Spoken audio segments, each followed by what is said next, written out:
हुकूमत को 27 अप्रैल तक इलेक्शन के लिए फंड्स फराहम करने का हुक्म। सुप्रीम कोर्ट ने डेडलाइन दे दी।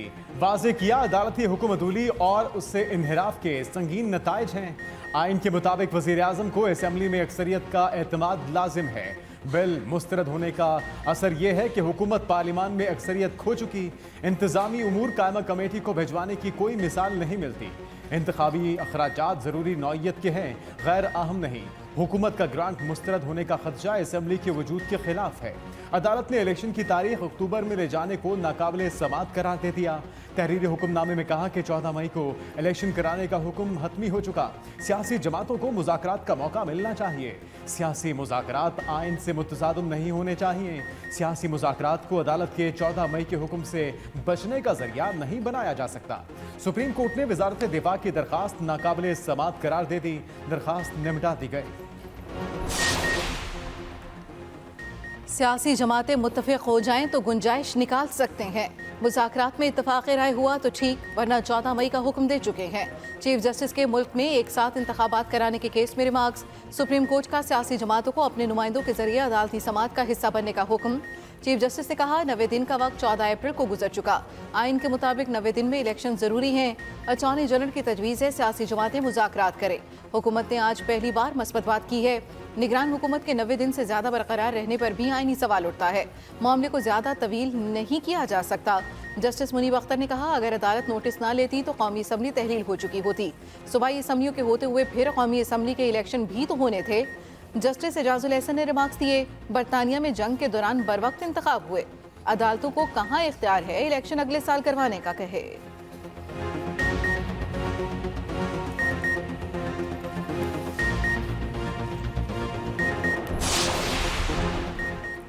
आला फौजी अफसरों को बता दिया फैसला हो चुका, पीछे नहीं हट सकते। चीफ जस्टिस के दौरान समात रिमार्क्स। कहा मुलाकात में अफसरों को बताया था कि दौरान समात ये मामला नहीं उठाया गया। इलेक्शन कमीशन और वजारत दिफा की दरख्वास्तें फैसले वापस लेने की बुनियाद नहीं। इलेक्शन कमीशन ने पहले कहा कि वसाइल दें, इलेक्शन करवा लेंगे। अब कहते हैं मुल्क में अनारकी फैल जाएगी। इलेक्शन कमीशन पूरा मुकदमा दोबारा खोलना चाहता है। वजारत दिफा की रिपोर्ट में अजीब सी इस्तदा है। क्या वजारत दिफा एक साथ इलेक्शन करवाने की इस्तदा कर सकती है? 27 मार्च को अदालती कार्रवाई शुरू हुई। 4 अप्रैल को फैसला आया। पहले 4-3 का मामला था, फिर फुल कोर्ट का बायकॉट हुआ, लेकिन किसी ने सिक्योरिटी का मसला नहीं उठाया। यह भी कहा कि इलेक्शन कमीशन कहता है कि अक्टूबर तक इलेक्शन नहीं हो सकते। इलेक्शन कमीशन ने पूरे मुल्क में एक साथ इलेक्शन करवाने का भी कहा, मगर इलेक्शन कमीशन की इस बात पर कई सवालात जन्म लेते हैं। क्या गारंटी है कि 8 अक्टूबर को हालात ठीक हो जाएंगे? वजारत दिफा ने भी अंदाजा ही लगाया है। हुकूमत अंदाजों पर नहीं चल सकती। समात सुबह 11 बजे होगी। हम पहले दिन से बातचीत के ऊपर बात कह रहे हैं। हम ये कह रहे हैं कि सियासी जमातों को आपस में बैठना चाहिए। हम तो एस्टेब्लिशमेंट को भी कहते हैं कि आप भी साथ बैठ जाइए और एक फ्रेमवर्क तय कर लें, एक रूल ऑफ द गेम तय कर लें और एक कौमी इलेक्शन की तरफ बढ़ें। जमात इस्लामी के अमीर आते हैं इमरान खान साहब के पास, वो भी ज़मान पाक से निकल के अपने मंसूरा वापस नहीं पहुंचते। अली जैदी जो हैं उनको वहाँ पे अरेस्ट कर लिया जाता है। मुझे आप बताएं इन हालात में आप कैसे मुज़ाकरात करें? चीफ जस्टिस ने बातचीत पर जोर दिया। हम पहले दिन से यही कह रहे हैं, तहरीक इंसाफ मशरूत मुज़ाकरात के लिए तैयार। फवाद चौधरी ने कहा कि हमने तो इस्टेब्लिशमेंट का कह दिया कि वो भी साथ बैठ जाएं। सिराजुल हक जमान पार्क आए, वो मंसूरा वापस नहीं पहुंचे तो अली जैदी को उठा लिया गया। बताएं ऐसे हालात में कैसे मुज़ाकरात हो सकते हैं? अगर आपने बातचीत करनी है तो पहले माहौल बनाएं। यह भी कहा कि मियां साहब की उम्र का सवाब पूरे मुल्क को पहुंचेगा क्योंकि पैसे हमारे लगे हैं। तहरीक इंसाफ का 2 रुकनी वफ़द सुप्रीम कोर्ट की समात में शरीक होगा। शाह महमूद कुरैशी और फवाद चौधरी अदालत जाएंगे।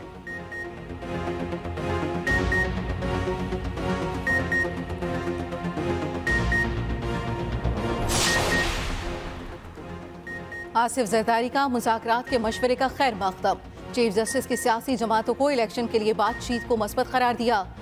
शरीक चेयरमैन पीपल्स पार्टी ने कहा चीफ जस्टिस हमें थोड़ा टाइम दे दें, हम भी मुज़ाकरात के जरिए एक दिन इलेक्शन चाहते हैं।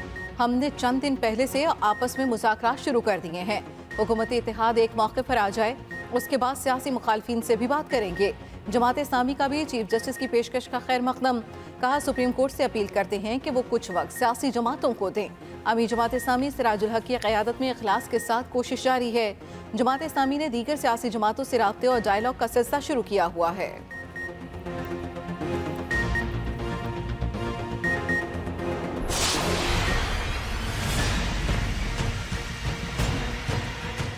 मोटो का लफ्ज आइन में इस्तेमाल नहीं किया गया है। वो इख्तियार सुप्रीम कोर्ट को देती है।